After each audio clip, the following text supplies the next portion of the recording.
Shalom, shalom. Shalom mga kapatid. Isang pinagpalang araw sa ating lahat.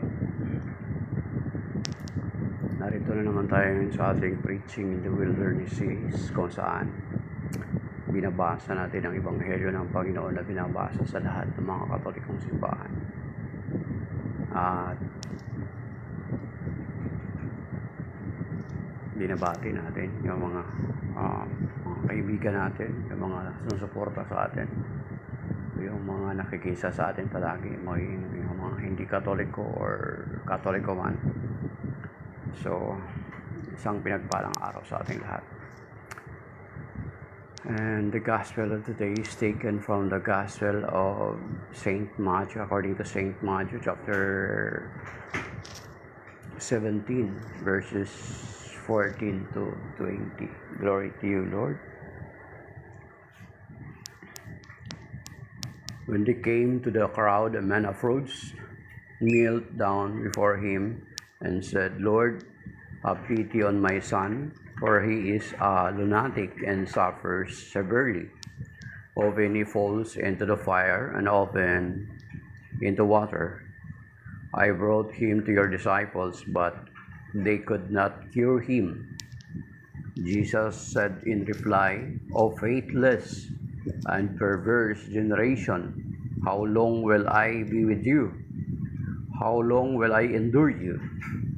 Bring him here to me.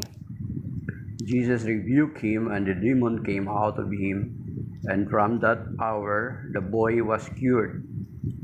Then the disciples approached Jesus in private and said, Why could we not drive it out? He said to them, Because of your little faith. Amen. I say to you, if you have faith the size of a mustard seed, you will say to this mountain, Move from here to there, and it will move. Nothing will be impossible for you. The Gospel of the Lord. Praise to you, Lord Jesus Christ.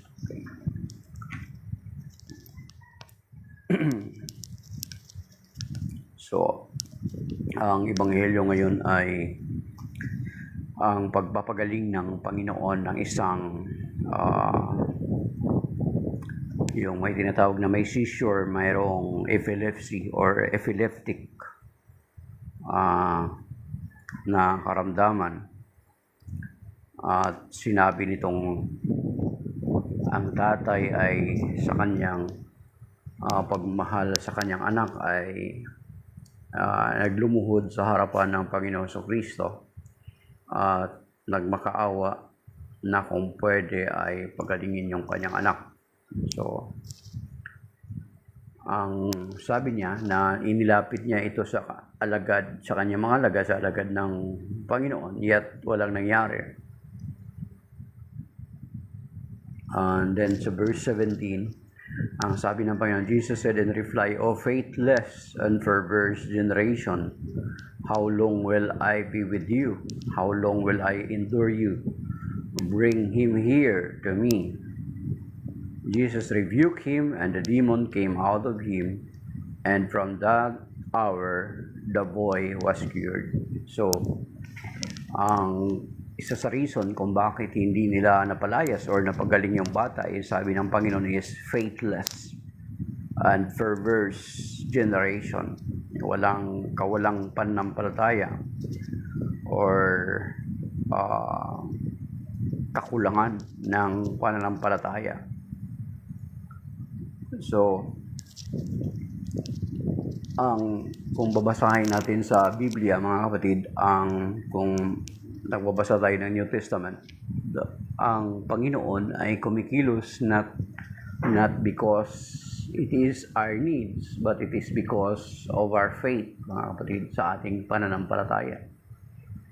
Hindi siya kikilos base sa ating pangangailangan, but He will move because of our faith. Diba? Nalala niyo yung yung Syrophoenician woman na sabi niya, mahipo lamang laylayan ng Panginoon, gagaling ako. So, yan. So, kawalan or kakulangan ng pananampalataya So, napakahalaga ng ating pananampalataya sa Panginoon. Okay. And then, Jesus rebuked him, and the demon came out of him. And from that hour, the boy was cured. So, ibig sabihin, yung epileptic pala nung bata, nung isang anak ng isang tao ay caused by the demon or the devil. Kasi nung na-rebuke ng Panginoon, ay pinalayas ng Panginoon, ay lumabas ito at gumaling ang bata. Kung titingnan natin mga kapatid, actually, yung mga causes kung minsan tayo nagkakasakit, of course, there are times na nagkakasakit tayo. It is because kagagawan natin, sarili natin kagagawan. Merong mga bata na parang it seems na yung sakit nila inborn ay sinasabing inborn, pero kung titingnan natin, i-check natin, most of the time, yung magulang na habang nasa sinapupunan pa yung bata ay may mga consideration na because of carelessness, kapabayaan, yung ano ba yung kinakain ng magulang, ano ba yung ginagawa ng magulang, ano ba yung mga iniinom, di ba? May mga causes na ganun, na kung bakit ganun nagkakaroon ng bata pa lang, kaya sinasabi natin na merong inborn. Pero kung i-check natin, hindi ganun, kundi may mga dahilan, may mga causes kung bakit naging ganun ang isang bata. Ayan. At meron din namang mga karamdaman, meron din man talaga mga karamdaman na talagang God allows it to happen or pinapahintulutan ng Panginoon. Di ba?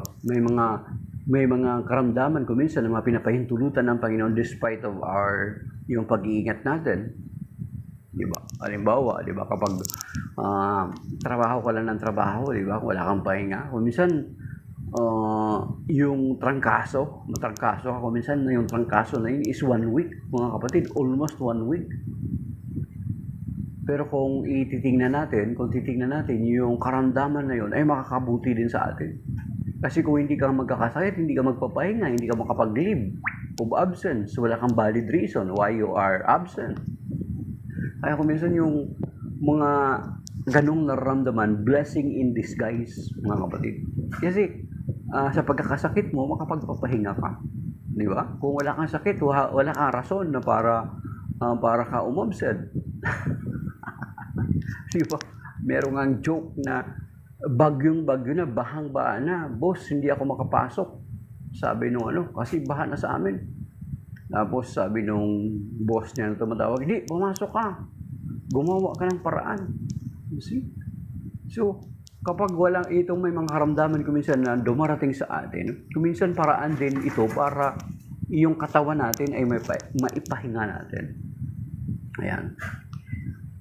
And then, Mystery of Faith. And then, may mga rason din na yun nga, itong sinasabi sa Ebanghelyo ngayon, may mga rason din na yung karamdaman natin is not self-inflicted, but hindi pinapahintulutan ng Panginoon or hindi kagagawan ng mga magulang natin, but kagagawan ng demonyo.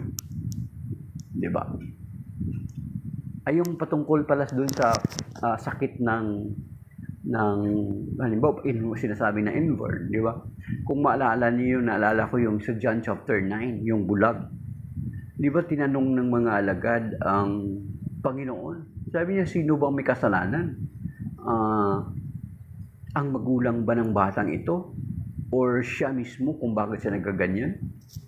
Ang sagot ng Panginoon, doon sa John chapter 9, basahin niyo doon, it is neither kasalanan niya or ng magulang niya, but God allows this to happen for the glory of God. Yan. Yun yung sabi ng Panginoon doon sa John chapter 9. Then ito rin.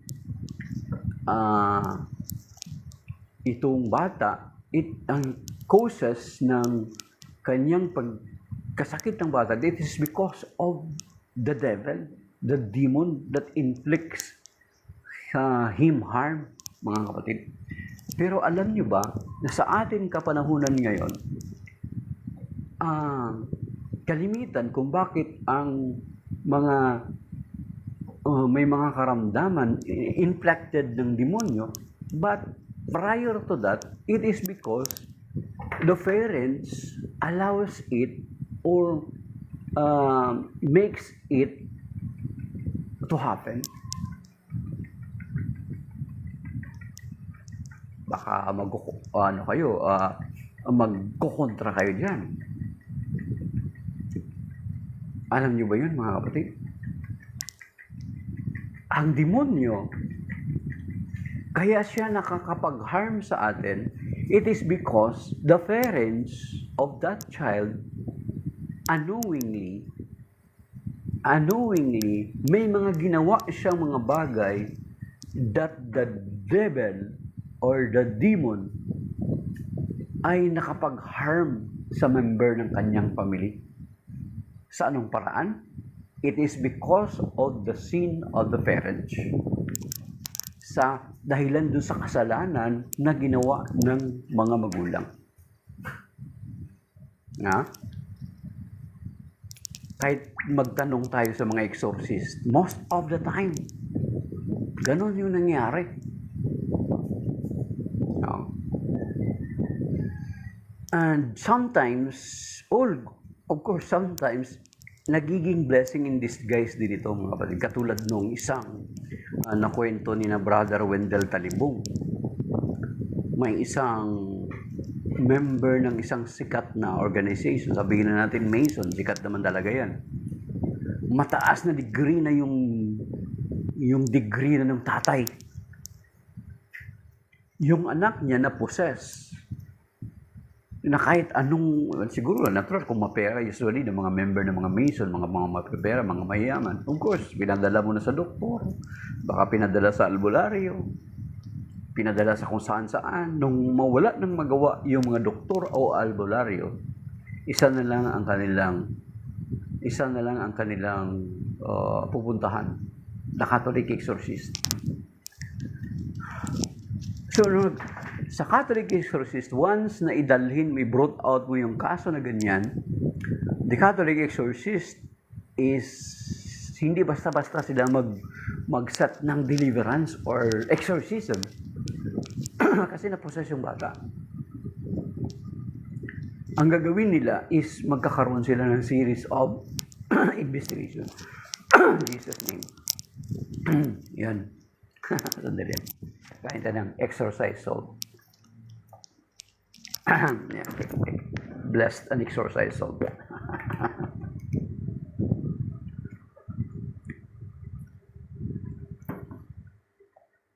Okay. Yung mag-investigate yung case study. Case study officer, may case study officer ang mga exorcist. So aralin nila, aalamin nila yung root cause or the opening, yung naging opening ng demonyo sa buhay ng bata. Doorway. At yung doorway na yon, most of the time, ay ang magulang mismo ang gumawa ng doorway ng demonyo sa buhay niya at ng kanyang pamilya. Yan. So, kaya nga doorway, yung tinatawag na doorway or opening or daanan, pintuan.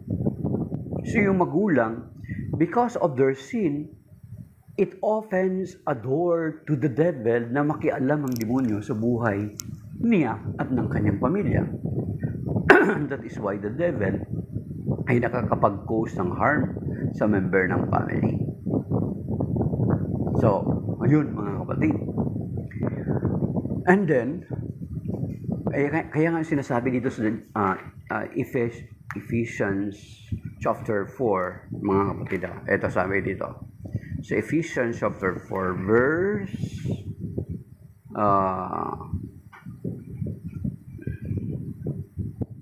27. And do not leave room for the devil. So yung ginamit dito na term is do not leave room for the devil. Sa ibang translation, mas matindi kasi ang sinasabi doon, do not give an inch to the devil. Igaano lang yung inch. Sabihin, whether malaki or malaki at maliit na mga kasalanan natin na ginagawa can be an opening of the devil to enter into our lives, mga kapatid. So, yung sinasabi ko nga sa inyo, kaya makikita mo sa pamilya mo or sa mga anak mo, may something wrong. Then check. Baka it is because of the sin na ginawa mo, mga kapatid, bilang isang magulang. Kasi take note, bilang magulang, according to mga exorcists, you have the authority, natural authority over your children. At kapag ang magulang, kapag ang mga magulang ay gumawa ng salungat sa kalooban ng Diyos, mga kapatid, that gives the devil the opening, the doorway na makapag-infiltrate siya sa buhay ng inyong mga anak or ng iyong pamilya. Kaya nga sinasabi sa Exodus chapter 20, mga kapatid, may sinasabi dito sa verse 5. Sabi niyo, sa verse 5,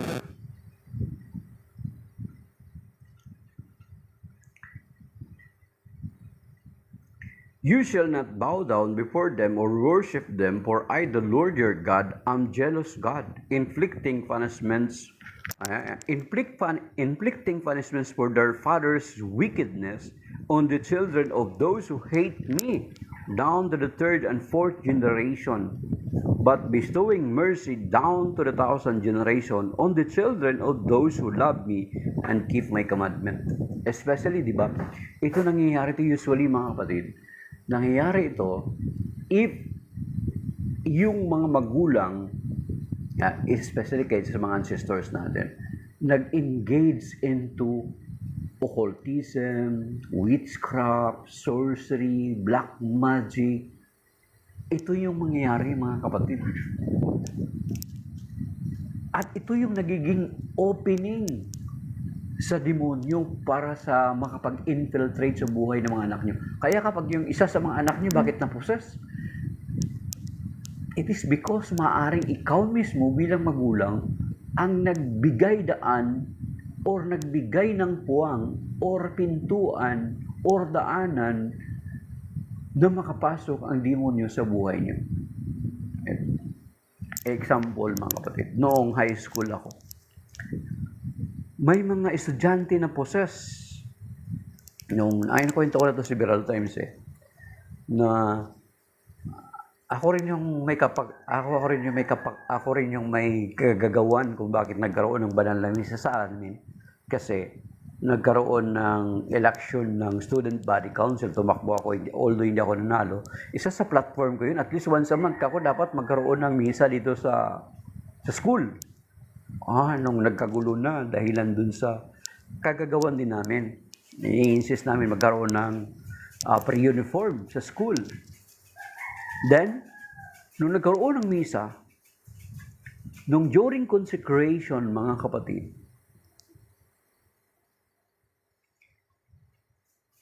yung mga evil spirit nagsitakbuhan at ang sabi ng mga na-possess, lahat ng masabi ng evil spirit ay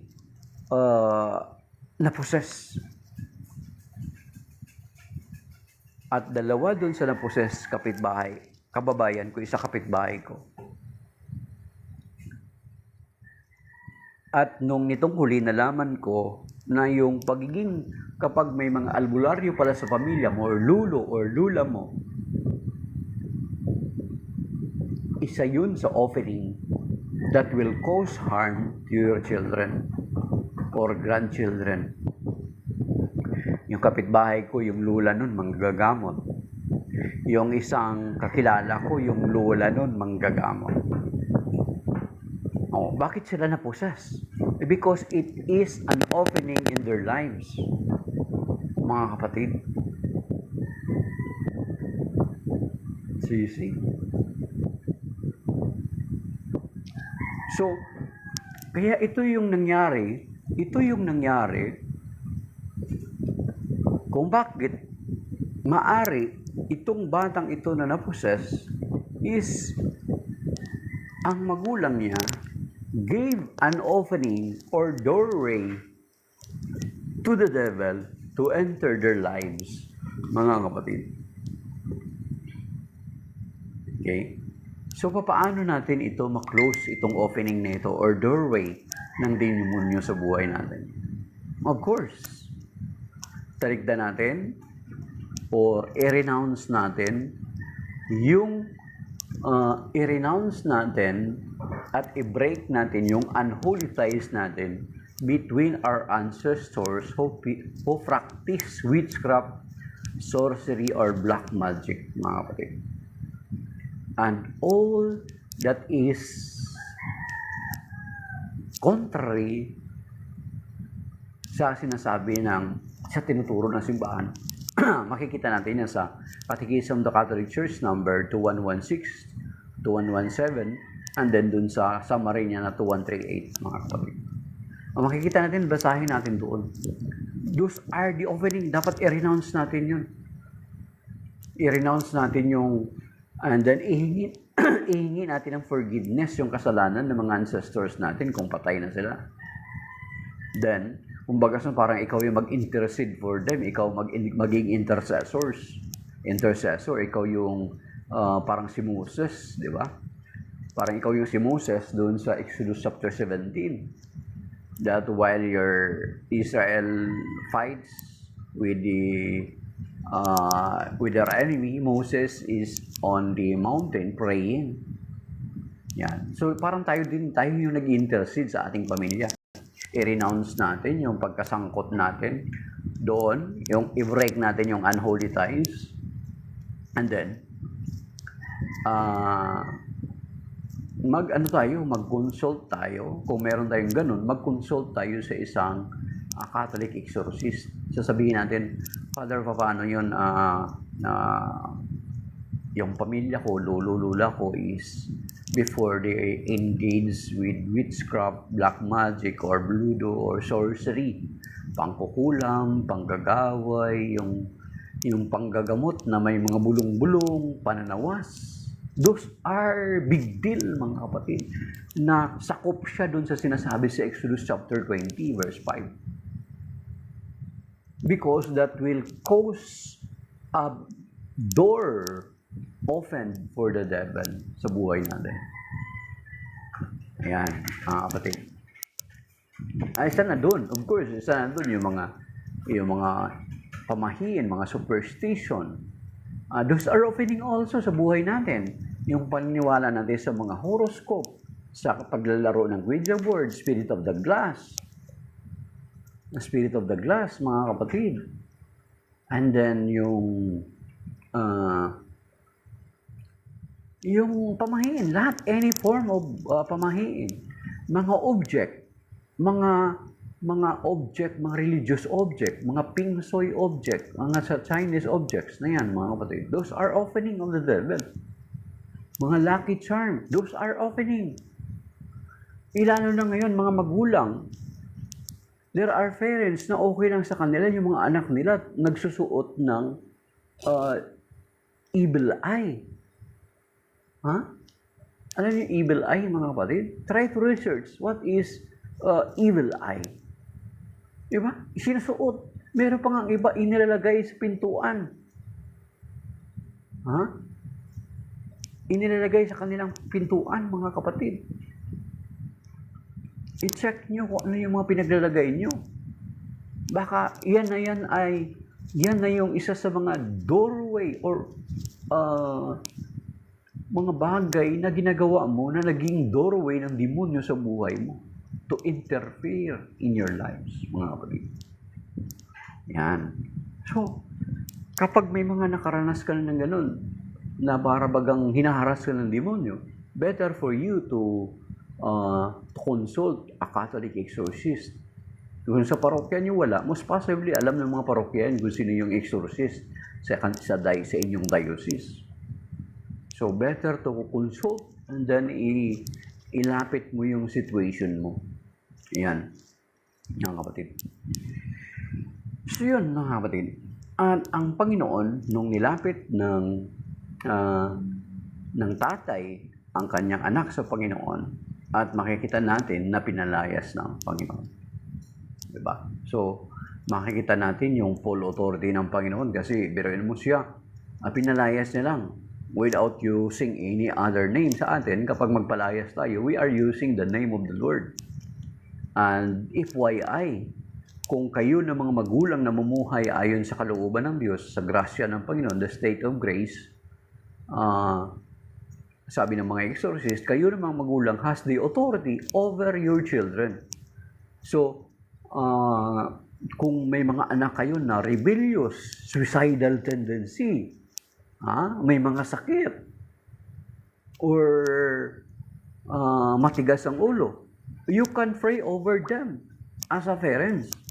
Kung namumuhay kayo sa grasya ng Panginoon, you can pray over your children for their deliverance with such kind of behavior, mga kapatid, because rebellious spirit, yung pagiging rebel, that is of the devil. Di ba? Demonyo yan. Yung suicidal tendency, sa demonyo yan. Yung vices, sa demonyo yan. So, bilang magulang na may authority kayo, alamin nyo ngayon paano ninyo ito magagamit, paano ninyo ito magagawa sa inyong mga anak. Kaya isinasuggest ko ngayon sa inyo to follow, halimbawa, si Father Larvin Gitgano. Pwede kayo magtanong doon via online, Brother Wendell Talibong, si Father Jeff Kentela ng Rizal, Father Jose Siqueya, si Father yung sa Novaliches, si Father Wilson Cabading, at saka si Novaliches yung long hair na exorcist. And then dito sa Pasig, si Father Daniel Estacio. Si Father Daniel, presidente siya ng Pasig Catholic College diyan sa Pasig, sa compound, ang school nila sa compound ng Santa Clara de Montefalco at saka yung sa Katedral. So, kapag may mga sitwasyon na gano'n, siguro itong sitwasyon na gano'n ay ilapit natin sa Panginoon. Siguro itong tatay nito, kung saan-saan na rin siya siguro nakarating eh. Una, di ba, dinala niya nga sa mga alagad niya, sa alagad ng Panginoon. Hindi walang nagawa yung mga alagad kasi kakulangan ng pananampalataya. So, prior to this, maybe, itong tatay na ito, kung saan-saan na nakarating. Di ba, sa atin ganun eh. Dadalhin mo na sa mga albularyo.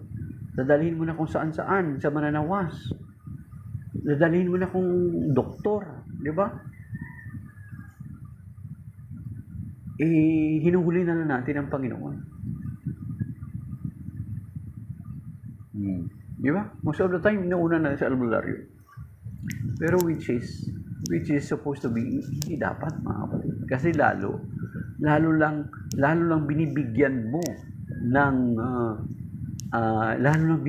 mo ng malaking pintuan, malaking bukas na pintuan ng demonyo sa buhay, mga kapatid.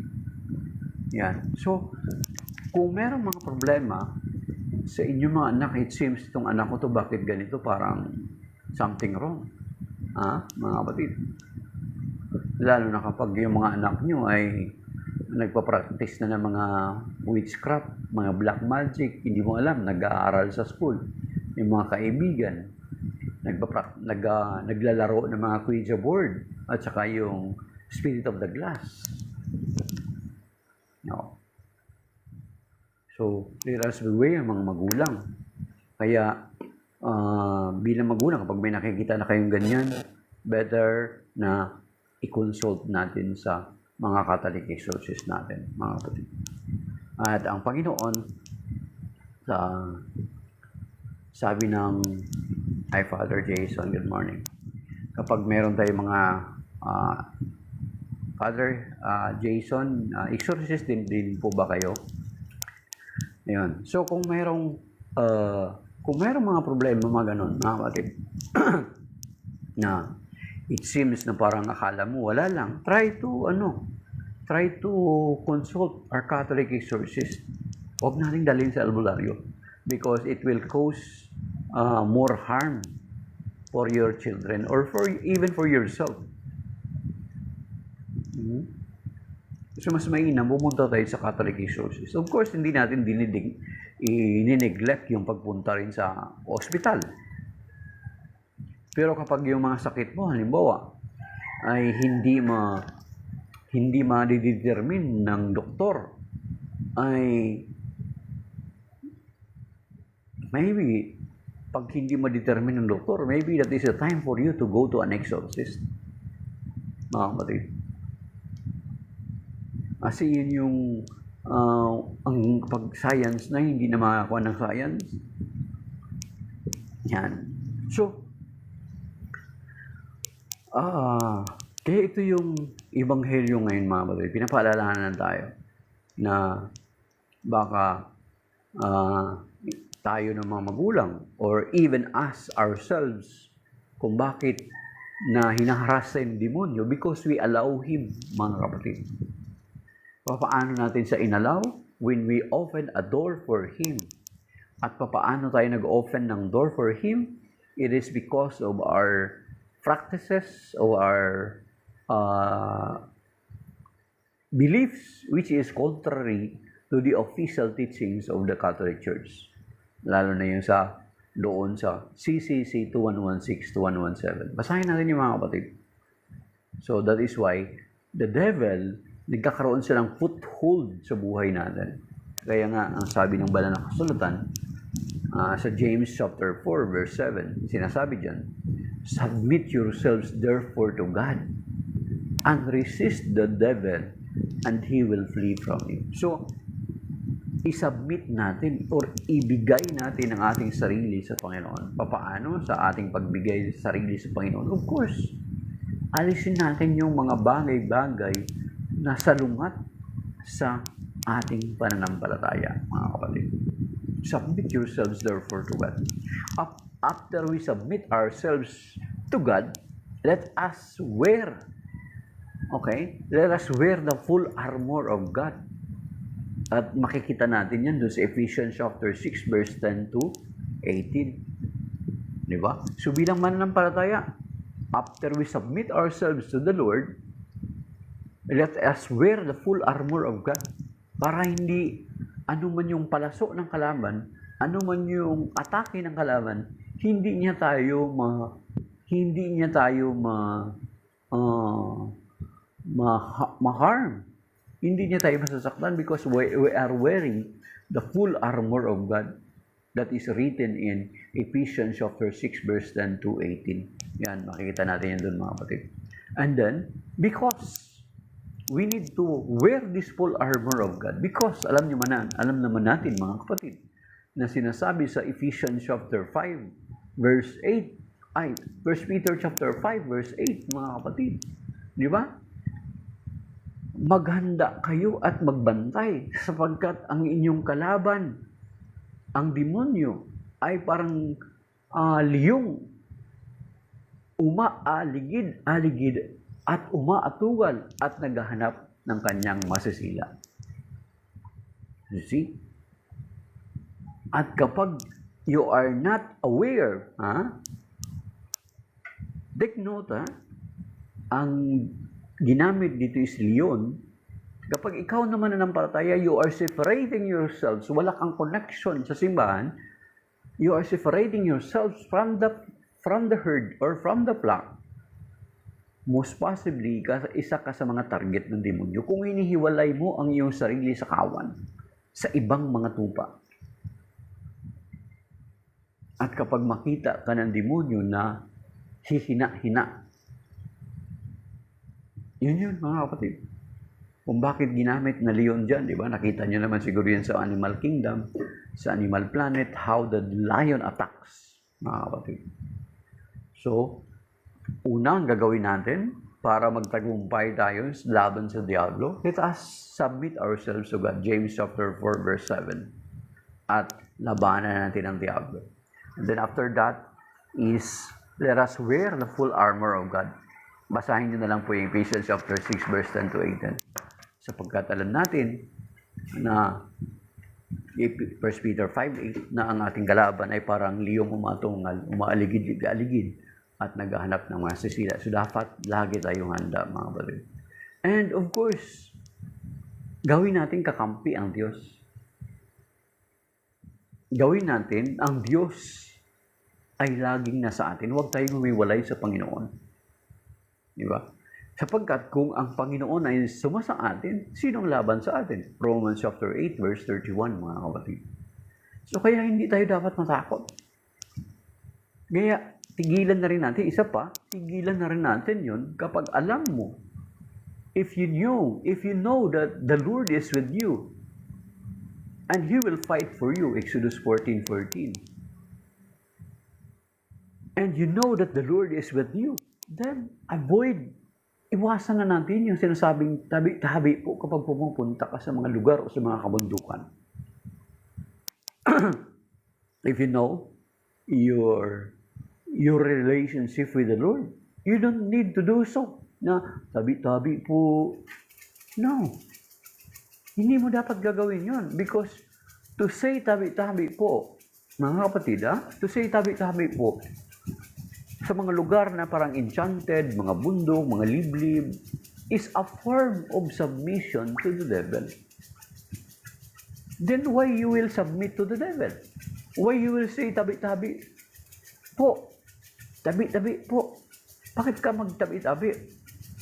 Tayo yung legit na sa atin ipinagkatiwala ang daigdig na ito upang ating panahanan. Ang mga demonyo are just fallen angels. Do not be deceived of duwende na puti, duwende na itim, tikbalang or kapre or sigbin. Those are fallen angels, mga kapatid. Do not be deceived. Bakit tayo magtabi-tabi sa kanila? We are the legit inhabitants of this world. It was given to us for our habitation. The devil are just fallen angels. Then why asking their permission? Of course, if you have the right relationship with the Lord, magagawa mo yan.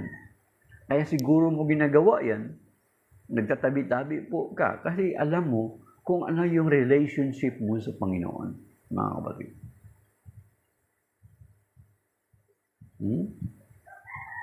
Of course, may mga precautionary measures din na may mga precautionary measures din na dapat tayong ginagawa. Dapat naka-state of grace yung buhay natin. At the same time, alam natin yung relationship natin sa Panginoon. Or else, delikado rin kung wala tayong proper relationship sa Panginoon. Kasi nangyari na yan sa Bible, mga kapatid. Yung sa Acts chapter 19. Okay? Sa Acts chapter 19, na meron dun na mga tao, anak ni Eseva. Si Eseva is pari, hindi natin alam kung pari ng mga Hudyo, si Eseva. At nangahas sila na gawin at palayasin ang demonyo na wala silang proper relationship sa Panginoong Hesukristo. Alam niyo ba, mga kapatid? Merong ganun. So, maging aware, mga kapatid. Dito sa Acts chapter 19, sa gawa. Acts of the Apostles. Okay. Dito, mga kapatid. So, yun yung gagawin din natin. Maging aware tayo or maging cautious din tayo. Kailangan, let us establish firmly ang ating relationship sa Panginoon. Or else, baka pagtawanan na lang tayo ng Diablo. Sabi dito sa Acts chapter 19, at gumawa ng mga pambihirang, verses 11 to the following, at gumawa ng pambihirang kababalagan ng Diyos pamagitan ni Pablo, kahit panyo ng dilantar na kanyang ginamit ay dinadala sa mga may sakit, gumagaling ang mga ito, at umaalis sa kanila ang masasamang espiritu. Yan. So, ito yung ginagawa ni San Pablo, at may gumaya. May ilang Hudyo roon na napagala-gala at nagpapalaya sa masamang espiritu, pinangahasan nilang sambitin ang pangalan ng Panginoon Jesus sa mga inaalihan ng masasamang espiritu. Sinabi nila, sa ngalan ni Hesukristo na ipinangangaral ni Pablo, iniutos ko sa inyo, lumabas kayo. Ayon. Ginamit nila ang pangalan ng Panginoon, itong ina-address nila na ginagamit ni na ipinapangaral ni San Pablo, pero they have no relationship to the Lord.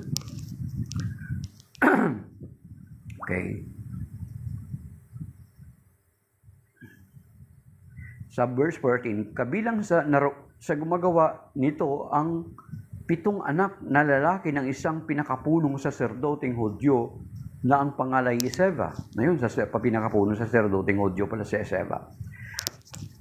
Subalit, sinagot sila ng masamang espiritu, kilala ko si Jesus, kilala ko rin si Pablo, ngunit kayo, sino kayo? At sila ay nilundag ng lalaking inaalihan ng masamang espiritu. Ang mga Hudyo'y nag-aayos nito, pinahirapang mabuti, ano pat hubad at sugatan silang tumakas sa bahay na iyon. So you see? So therefore, ibig sabihin, bago natin harapin ang Diablo, kahit kayo namang magulang, over your children, over your property, or sa atin, sa ating pamilya, sa ating mga ari-arian, tayo ng mga laiko, we have our own natural authority over our family as a head of the family, lalo na yung tatay at saka nanay. We have the authority, natural authority given by the Lord. Then yung authority niyan is pwede natin magagamit kung alam natin ang ating na mayroon tayong tamang relasyon sa Panginoon at namumuhay tayo sa grasya ng Panginoon, namumuhay tayo sa kabanalan, mga kapatid. Pero itong mga anak ni Sceva, mga saserdote sila ng mga Hudyo, hindi naman nila tinatanggap ang Panginoon Kristo bilang Mesiyas. Then they use the name of the Lord. Hindi nila kinikilala ang Panginoon na Mesiyas. Of course, sa atin, merong mga ganun na kinikilala ang Panginoon na Mesiyas. Pero, ang pagkakilala nila sa Panginoon is only tao lamang. Incomplete na pananiwala yon. Kaya, itong mga tao na ito, may narinig na ba kayo na may deliverance sa kanila? May mga exorcism sila. Narinig naman natin sa kanila mga panalangin na nagpapalaya sila ng demonyo. Di ba? Wala. Kasi, kapag hindi right ang relationship mo at pagkakilala mo sa Panginoon, pag ginamit mo ang pangalan ng Panginoon, baka magiging katulad ganito. Sa nangyari dito sa mga alagad, sa mga anak ni Sceva na 7. Kaya we need to check our relationship to the Lord. Hindi natin pwede basta-basta gamitin ang pangalan ng Panginoon sa pagpapalaya sa demonyo na wala tayong tamang ugnayan at pagkakilala sa Panginoong Kristo. Kung ang pagkilala mo sa Panginoong Kristo, katulad nito mga Hudyo nito, hindi naman nila kilala ang Panginoong Kristo bilang Mesiyas. Ginamit lang nila sa pangalan ni Jesus na ipinapangaral ni Pablo, lumayas ka. Sabi niya sa demon. Wala naman silang connection sa Panginoon. Di ba? Ngayon, may meron sa atin din naman, kinikilala naman ang Panginoong Kristo bilang Mesiyas. Pero yung pagkakilala sa Panginoong Kristo bilang Mesiyas, incomplete. Kulang. Ang pagkilala nila sa Panginoong Kristo bilang Mesiyas is tao lamang. Kaya, parang wala pa akong narinig na yung mga di ba, bawal sa kanila na yung mga lumalabas na mga panalangin nila, yung isang panalangin na yung parang alulong ng wolf. Ama! Pero, wala tayong nakikita doon na panalangin nila na nagpapalayas sila ng demonyo. Marami na sila mga prayer na na-expose. Pero wala tayong narinig na nagpapalayas sila ng demonyo. Kasi kung sakaling magpalayas mo sila ng demonyo, at incomplete yung paniniwala mo sa Panginoon Kristo, pagtatawanan ka lang ng demonyo. Mga kapatid, katulad dito nangyari sa mga anak ni Sarah. So, ang ibig sabihin mga kapatid, that we need to drive the devil away from our lives, away from our home, away from our properties, away from our children. Let us make sure to have a right and proper relationships with the Lord, mga kapatid. So, maybe that is by now, mga kapatid. Shalom. Maraming salamat sa mga sumubaybay. Maraming salamat sa mga dumaan sa nag-like, 88, yung Mystery of Faith, sa mga nag-like, yung mga nag-tap ng screen, or kahit hindi pa nag-tap ng screen, pero yet they are considering to listen to us at least. Sa mga Katoliko dyan, na kapwa natin Katoliko at hindi man Katoliko, yet andyan sila. So, shalom. Ingatan natin, gabay patubayan ng Panginoon sa araw nito. But before that, since we discussed these things, about these things, let us pray this cleansing further. Okay. In the name of the Father, the Son, the Holy Spirit, Amen. Heavenly Father, in the name of Jesus Christ, our Lord and Savior, by the power of the Holy Spirit, we pray that the cleansing power of the precious blood of your Son come upon us right now. Purify us and wash us clean with the blood of Jesus from the top of our heads down to the very soles of our feet. Let His blood penetrate the very marrow of our bones to cleanse us from any entanglement from whatever spirit you have come in contact with during the course of our intercession. Anoint us with the gifts of the Holy Spirit and refresh our body, soul, and spirit. And with the sign of your Holy Cross, drive away evil spirit from us, sa properties namin, sa mga possessions namin, sa mga mahal namin sa buhay. That in the Father, the Son, the Holy Spirit. Amen. Let us pray also this prayer against retaliation. Lord Jesus Christ, in your love and mercy, for thy precious blood over us, so that no demon or disembodied spirit may retaliate against us. Mama Mary, surround us with thy mantle, blocking any retaliating spirits from having any authority over us. Saint Michael, surround us with thy shield, so that no evil spirit may take revenge on us. Queen of Heaven and Saint Michael, send on the legion of angels under your command to fight off any spirit that would seek to harm us. All you saints of heaven, impede any retaliating spirits from influencing us. Lord, thou art the just judge, the avenger of the wicked, the advocate of the just. We beg in thy mercy that all we ask of Mary, the angels and the saints of heaven, be also granted to all our loved ones, those who pray for us and their loved ones, that for thy glory's sake we may enjoy thy perfect protection. Amen.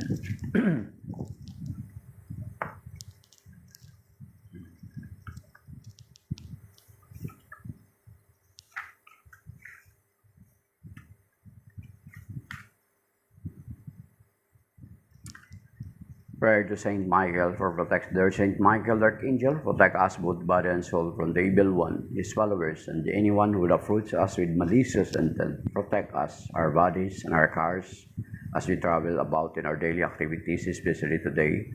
Protect us, our bodies, our homes, our properties, and possessions from all demonic retaliation. Father, if there are unholy angels in, on, near, or around us, we nail and hold them fast and silence them. We decommission, bind, and encapsulate them through the power of the shed blood of your Son, Jesus Christ. We bring them to your presence immediately, Lord, to deal with as you see fit. You fill any empty spaces and lonely places within us with your love and your light. Thank you, Father, in Jesus' name. Amen. Our Father, who art in heaven, hallowed be thy name. Thy kingdom come, thy will be done on earth as it is in heaven. Give us this day our daily bread. Forgive us our trespasses, as we forgive those who trespass against us. And lead us not into temptation, but deliver us from evil. Amen. Hail Mary, full of grace, the Lord is with you. Blessed are you among women, and blessed is the fruit of thy womb, Jesus. Holy Mary, Mother of God, pray for us sinners now and at the hour of our death. Amen. Glory be to the Father, and to the Son, and to the Holy Spirit, as it was in the beginning, is now, and ever shall be, world without end. Amen. Glory be to the Father, to the Son, to the Holy Spirit, as it was in the beginning, is now, and ever shall be, world without end. Amen. Altogether, glory be to the Father, to the Son, to the Holy Spirit, as it was in the beginning, is now, and ever shall be, world without end. Amen. In the name of the Father, the Son, the Holy Spirit. Amen. So, Shalom. That is by now, mga kapatid. Maraming salamat sa lahat ng 88 likes. Maraming salamat sa mga nag-tap ng screen at hindi man. And may God indeed bless us and keep us safe and sound sa araw nito. A blessed Saturday sa ating lahat. Shalom.